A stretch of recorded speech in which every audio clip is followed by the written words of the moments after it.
বন্ধুরা, মিজান ভাইয়ের যে বাত্র হোটেল, এটা মূলত চালুই করা হয়েছে যে পথচারী বা রিক্সাওয়ালা বা সিএনজিওয়ালা এই সকল মানুষদের জন্য। এই যেখানে দেখেন আপনারা অনেকগুলা ফলের দোকান, সিএনজি ড্রাইভাররা এখানে এসে খায়। এই যে এক ভাই তার নিজের রিক্সায় নিজের গাড়িতে বসে খাচ্ছেন। এই যে আশেপাশে অনেকগুলো রিক্সা আছে আরও। এই যে মিজান ভাই ইন্টারভিউ দিচ্ছেন, অনেকে তার সাথে কথা বলতেছে।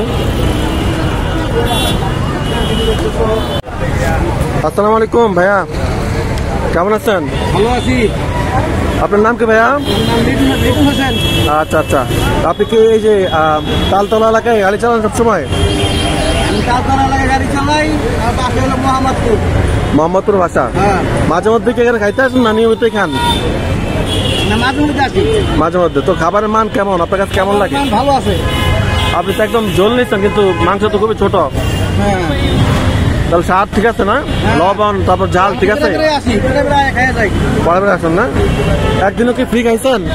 না, সবসময় টাকা দিয়ে খান টাকাটা ফ্রি নাই। ও বাবা, ফ্রি না? আজকে 60 জনকে খাওয়াইছে? খাওয়ায় যারা ওই যে প্রতিদিন অসহায় যারা। আচ্ছা আচ্ছা আচ্ছা, ভালো মানুষের খাওয়ায় না।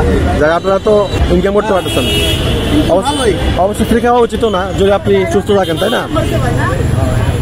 আচ্ছা, তো খাবারের মান আপনার মতে কি ভালো না? হ্যাঁ, ভালো। হ্যাঁ, খাইতে। ও আচ্ছা আচ্ছা আচ্ছা, যাক ভালো। তো তাজা খাবার আমরা আসলাম অনেক দূর থেকে, কাজপুর থেকে আসি, খাইলাম, আমাদের কাছে ভালো লাগছে। আচ্ছা আচ্ছা আচ্ছা। তো আজকে রান্না যেমন হয়েছে অন্য অন্য দিনও একই রকম হয়? রান্না ভালো হয়েছে, সবচেয়ে ভালো হয়। সবসময় ভালো হয়? সবচেয়ে ভালো হয়।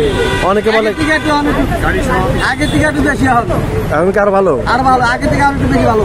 তাই না? না, অনেকে বলতেছে এখন খাবারের মান আরো নষ্ট হয়ে গেছে, অনেকে বলে।